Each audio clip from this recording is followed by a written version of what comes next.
Hi, magandang umaga po sa inyong lahat. Ito na naman po tayo, magbibigay na naman po tayo ng reading of the day today. It's Sunday, no? Ano po kaya ang makikita natin ngayon sa inyong kapalaran, ano? At ito ay ating titingnan ngayon, ano? It's been 4 a.m. and I want to see what is happening with you or with the person. Ano, tingnan po natin lahat ito, no? Nag-iingat ako kasi tulog pa po ang mga tao, no? I want to just shuffle this muna po. Shuffle muna natin.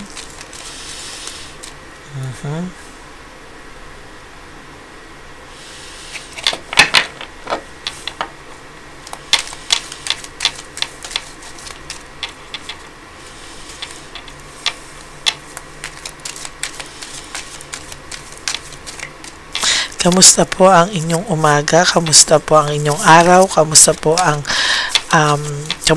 kayo in general, no? So, pipili po tayo dito ng 10.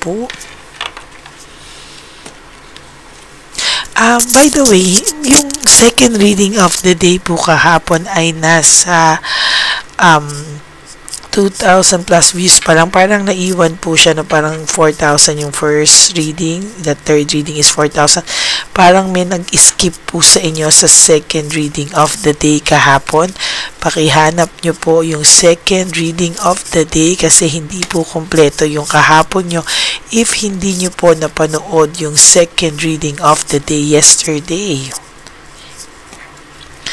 5, 6, 7, 8, 9, and 10. Wait, I'll just look kung ano po yung title ng second reading of the day natin kahapon, ano, kasi talagang sayang po, no, kung hindi nyo po napanood yung ating second reading of the day kasi hindi po siya balanse dun sa videos. Hindi po siya balanse, no? Naku, hindi ko makita yung wait. Tingnan po natin dito kasi sayang po. Parang sa nakikita ko po ay nanghihinayang po ako na hindi nyo po nakita, no? Hindi nyo po nakita yung second reading of the day kahapon. Ayan, no? Yung takot na takot ang third party sa sarili niyang multo. Ika po, Parang ito yung takot na takot po siya sa sarili niyang multo. Hanapin niyo po yan kasi parang hindi po kompleto pag hindi niyo po napanood yung second reading of the day. Tumalon po kayo sa third reading. Kaya sayang naman po, no, kung tumalon kayo sa third reading natin. Okay, tingnan natin. Takot na takot ang third party sa sarili niyang multo at praning na praning siya. Yan po yung second reading of the day natin. I hope makita niyo po siya at hindi niyo po siya ma-skip, no? Kasi sayang po yung second reading of the day natin. Napaka-powerful pa naman po niya na nakikita yung feelings ng third party nyo, no? Yung totoong feelings niya about the situation. So, sayang po, no? Tingnan nyo po yung first reading of the day yesterday. And of course, yung first reading din po, dapat po napapanood nyo po yung first reading and second reading bago po kayo tumalon sa third reading for the day. Okay? So, pili po tayo dito ulit ng 10.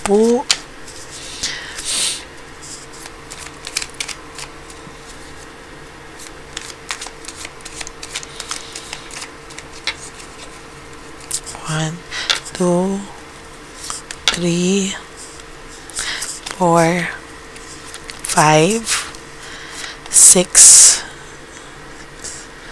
7, 8, 9, and 10.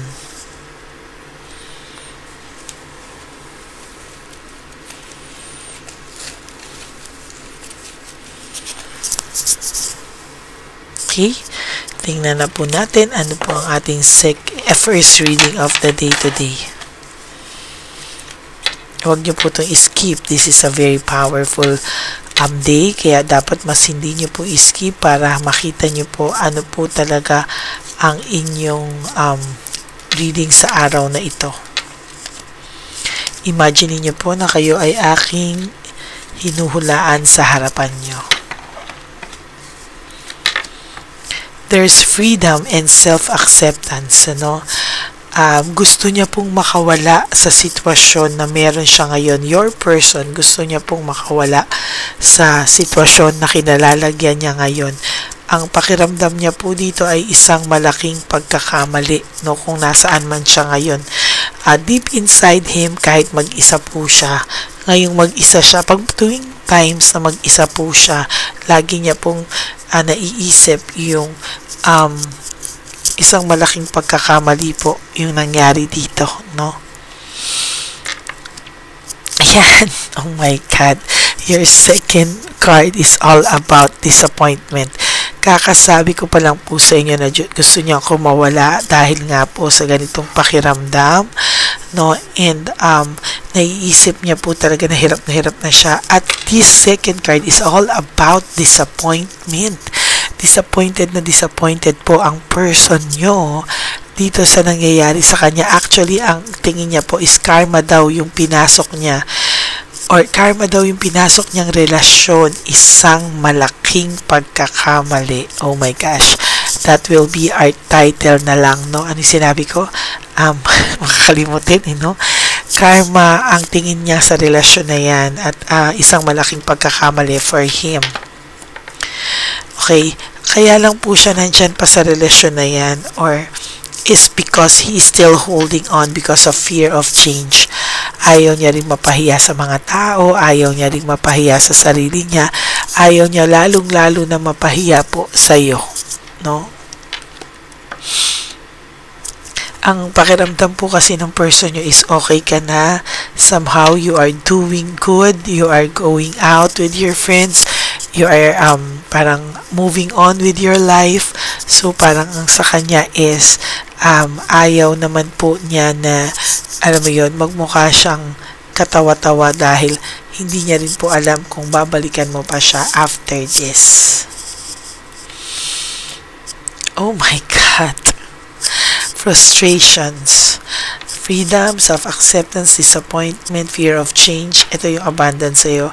Frustration. No? This is all about being frustrated with the situation na nasaan po siya ngayon. No? Sa totoo lang, hirap na hirap po siya ngayon. Panay karma po ang nangyayari sa kanya. So, ang pakiramdam niya talaga, simula nung nagkaroon sila ng relasyon ito, iniwanan ka niya. Ang pinapakita lang po nila, at ang lalo na ni Chabinitang Palaka, ay yung pagiging okay nila, masaya sila. But, kung ano man po yung totoong nangyayari sa relationship nila, ay hindi niya po pinapakita or hindi niya po nakikita, no? So karma daw siya, no? Karma siya sa pinasok niya talagang relationship, no? As a matter of fact, yung paghilalay niya lang sa sarili niya at yung pagpe-pretend niya lang po sa sarili niya is one of the biggest karma, no? Kasi ikaw ba naman nasa isang relasyon ka na hindi ka masaya, parang pakiramdam mo pagkakamali, ang dami mong regrets, pero pinipilit mong mag-pretend just to, you know, hold your pride and ego. Isa po yun sa pinakamalaking pagkakamali talaga, and one of the biggest regrets niya. Ito, no? Reversal of failure. Wow, Wheel of Fortune in reverse. Ito po ay failure po sa kanya, no?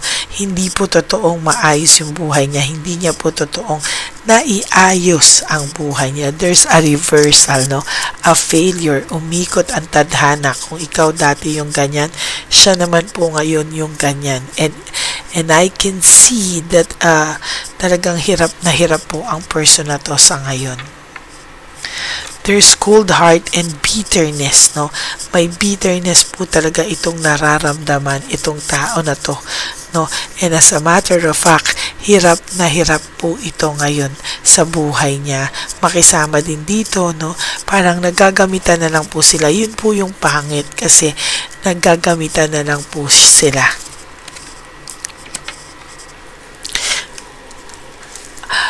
So nakikita ko po dito sa Devil in Reverse, no?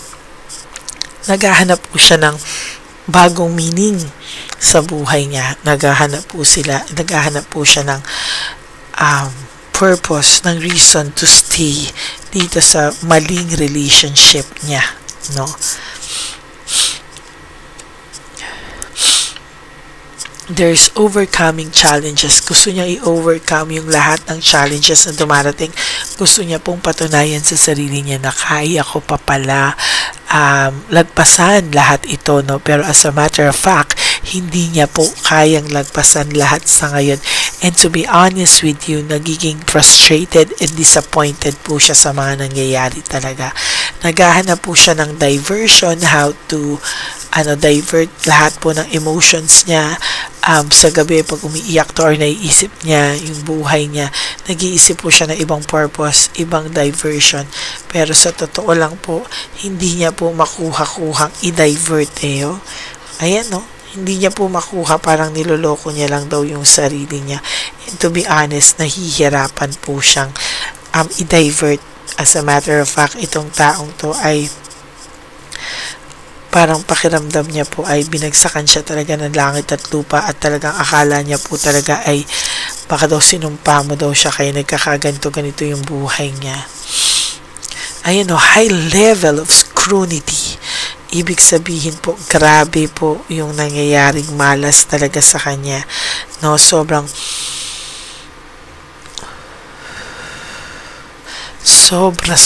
kamalasan po yung nangyayari sa kanya.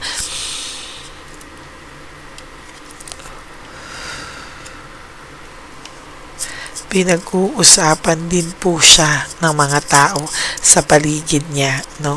And as a matter of fact, hindi niya po matanggap na parang nagkaleche-leche yung buhay niya, na akala niya makakapagyabang siya sa iyo na okay ako, okay ang buhay ko, pero the truth is hindi po okay yung buhay niya, no? Hindi daw po siya masaya and hindi po talaga, as a matter of fact, gulong-gulo po ito sa sarili niya.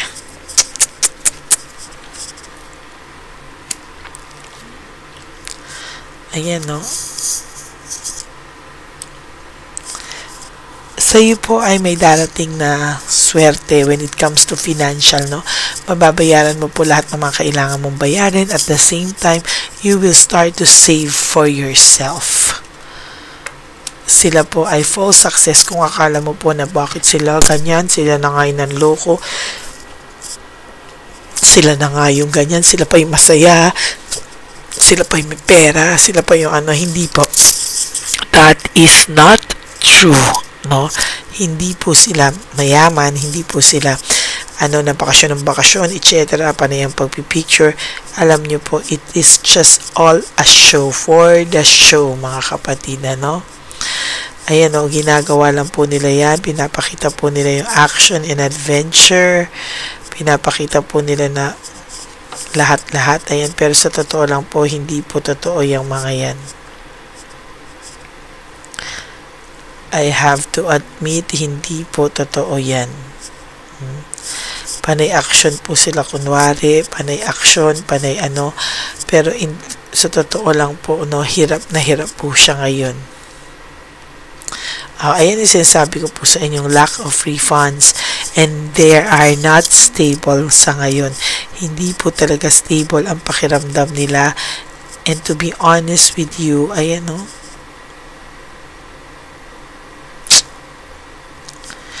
hirap na hirap po sila. I-feel ko lang po yung energy nila.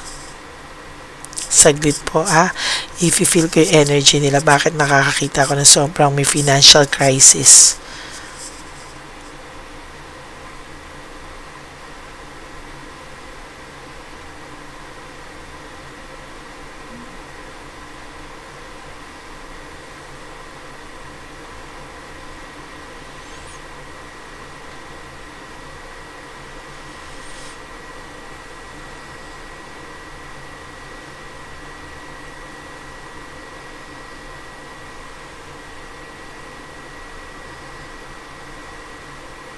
Nako. Kaya pala po, no, baka may mga loans po ito, no. Naglo-loan po sila minsan, lalo na yung babae, si Chabelita Palaka. Pwede din po yung naglo-loan po just to have some funds for their lakwatsa or bakasyon or for show off na mga material things. Hindi po talaga ito totoong well off, hindi po talaga sila ganon. And to be honest with you, nakakaramdam po sila ng financial lack of financial ngayon, and very unstable po sila, to be honest with you. There's avoidance, ina-avoid lang po nila yung mga changes sa buhay nila, mga ina-avoid po nila yung mga malas, no, na pwedeng dumating sa kanila, pero sa totoo lang hindi po nila yan maa-avoid. Darating at darating po sa kanila talaga na sila po ay mamalasin. There's coldness talaga ako nakikita dito.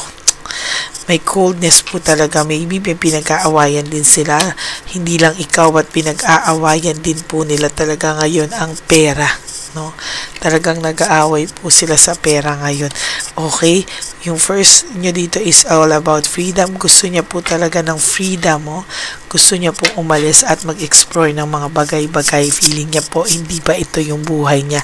At walang pupuntahan ng buhay niya ng dahil dito sa babaeng to.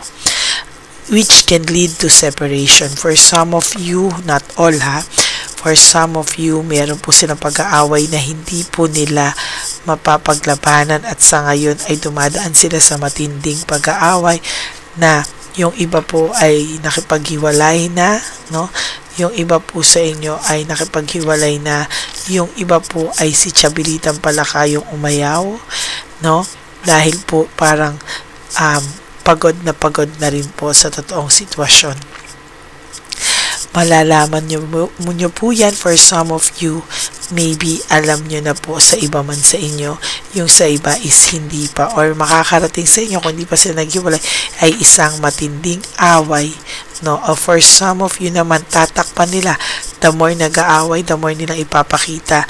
At pagtatakpan yung away nila at ipapakita sa iyo na masaya pa din sila. Ay, nako, panay pagpe-pretend, no? Panay pagpe-pretend. So, this is your first reading of the day. Panay pagpe-pretend po sila. Still, they have financial losses and talaga pong may coldness po sa kanilang samahan, which may lead to separation para po sa iba sa inyo dyan. Okay? So, maraming salamat po. Ang title po natin today is Karma daw. Ano ba yun? Sinabi ko kanina, karma daw siya sa pinasok niyang relasyon at isa itong malaking pagkakamali. Okay? So, that's it for your first reading for the day. Maraming salamat po sa inyong lahat, of all my Lady Elena friends, family, and subscribers. I love you all from the bottom of my heart. Really, mahal na mahal ko po kayo. And sana po, for those of you who wants to have a private reading with me, you can message me at Lady Elena. That's LEDYLY Elena. Yan po ay nasa dulo ng ating video. Diyan nyo po ako pwedeng makontak. That's my only official and legit FB account. Ayan. No? Paki-follow nyo na rin po ako dyan dahil ako po ay nagra-random call sa aking mga followers.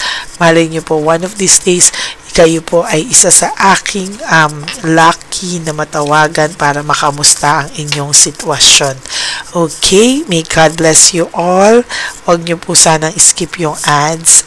Tulong nyo na po sa akin yan. Alam ko, minsan may mga 15 minutes akong ads. Please lang po, pagpasensyahan nyo na po. Minsan umihimo na kayo habang nag-ads. Maghugas muna po kayo ng pinggan pag nag-ads. No? So, please lang po, tulong nyo na po yan sa channel natin. And for those of you who wants to give me a super thanks, I would really love that. And sa gusto pong magpa-member, marami rin pong salamat sa inyo.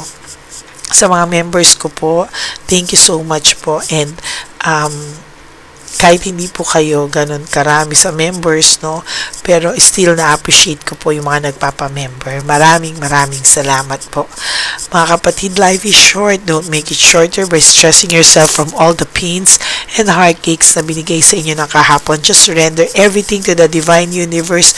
Just let go and let God write your life and love story.